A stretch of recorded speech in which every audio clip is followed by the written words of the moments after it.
One day, Elisha went to Shunem. A rich woman who lived there prevailed on him to have a meal, and from then on he would stop for a meal whenever he was passing through.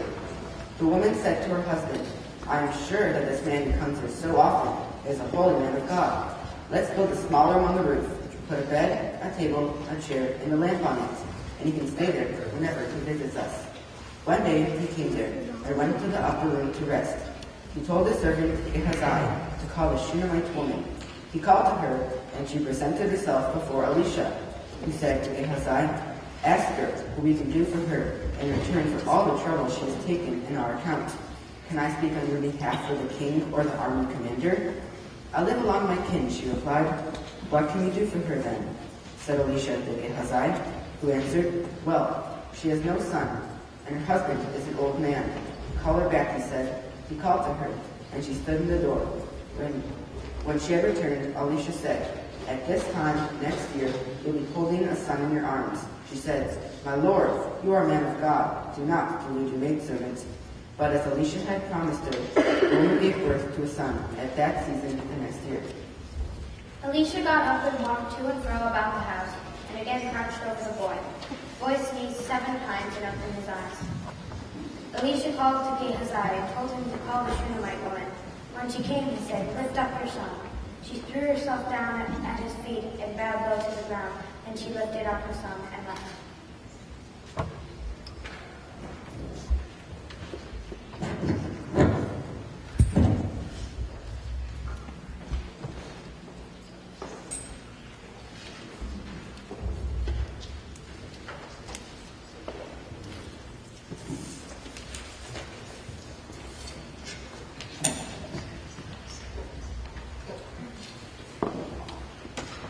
Shabbat Shalom. Shabbat Shalom. When my Torah portion begins, God is frustrated with all the crimes committed by the citizens of Sodom. God goes down to Sodom to decide what he will do. God is prepared to destroy the city for those bad deeds the citizens have committed. But first, Abraham is there to question if destroying the city is really a good idea in the first place. Then God wisely chooses to listen, as Abraham says. "What if there are 50 innocent people in Sodom? Will you indeed kill the innocent along with the wicked?" And God replies, "For the sake of 50, I will not destroy the city." Abraham keeps on lowering the number of innocent people needed to save the city, which God agrees to, until they get down to 10 innocent people. Then God leaves, and Abraham goes back to his place. When reading this portion, I wondered why Abraham chose to argue with God in this situation, but not later in the Torah, when God tells Abraham to sacrifice his son Isaac. My theory is that God was trying to teach Abraham that Sodom and Gomorrah that he is the all-knowing, and that Abraham should obey God. He teaches him this lesson so that the next time God asks Abraham to do something, there will be no insolence.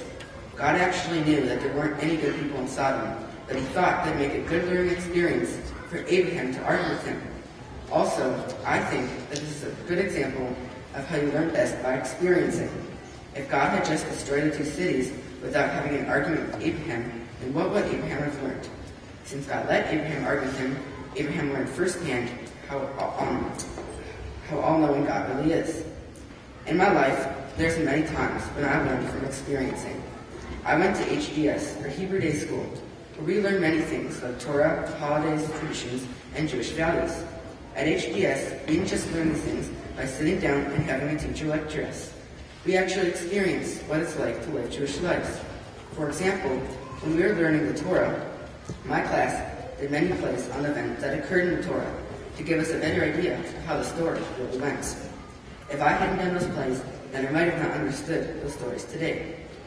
When it came time to learn about the holidays, we would do things like decorate a sukkah on Sukkot, or have a parade around the school when we were celebrating the birth of Israel. Also, we would throw matzah into a river on Rosh Hashanah to get rid of our sins and have a fresh start on the new year. You can also learn through experience with things that don't have to do with being Jewish, and learning through mistakes is another great example too.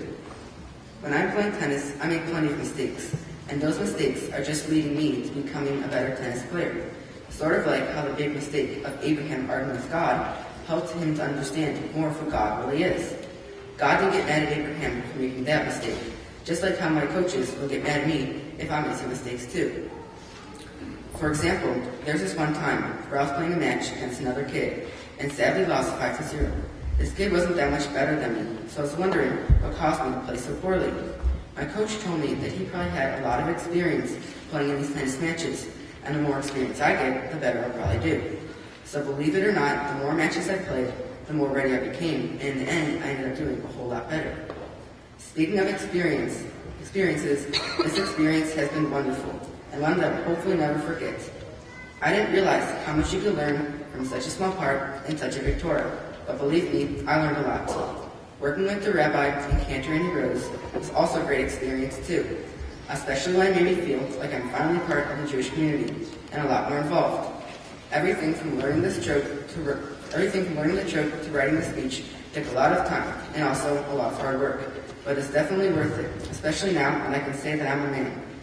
I would like to thank my mom and dad for everything that they have done for me and for guiding me through the steps of becoming a bar mitzvah. Also, I would like to thank my brother for dealing with the practices so much for the special day, even though he didn't take it too well. Lastly, I would like to thank Annie, Rosie, and the other bar mitzvah tutors for helping me learn my parsha. And I would like to thank Rabbi Levy for helping me understand the meaning and story of my Torah portion and helping me write my speech.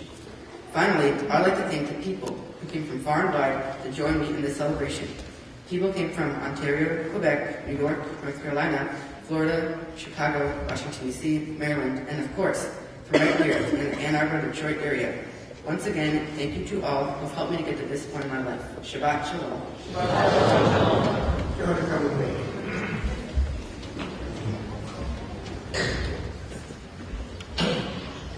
John, if I have to say something, which I do have to say something, I have to say something about what you did and how you expressed yourself, it would actually be very easy to talk about what you said. But I'd rather talk about the style in which you said it. You placed yourself solidly in the chain of tradition. You talked about the respect you had for your teachers. You talked about the respect you had for me. You talked about the respect you had from your parents and community. You talked about how the words of Torah came to you and you learned greatly from them, even though, as you said, again, placing yourself so appropriately, you didn't learn it all, you know. You didn't say, no, now I'm a man, I know it all. You said, now that I've been allowed to join that club of men, I learned this much. But I can't believe how big that this much was. I don't think we could ask for more. You have said, I am part of this, a small part.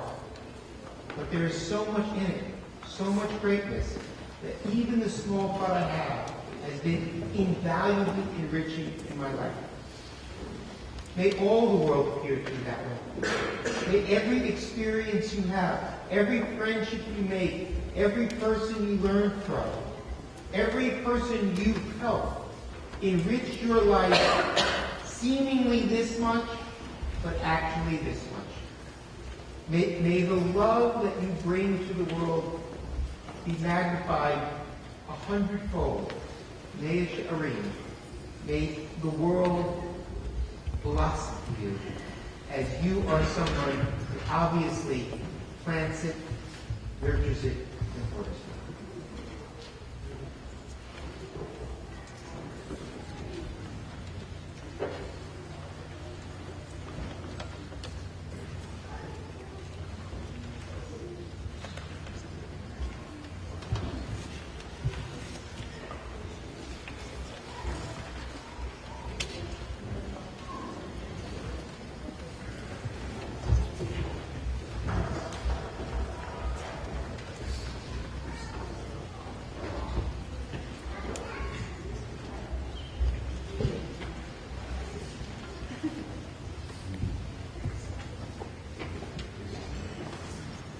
May God bless you and keep you.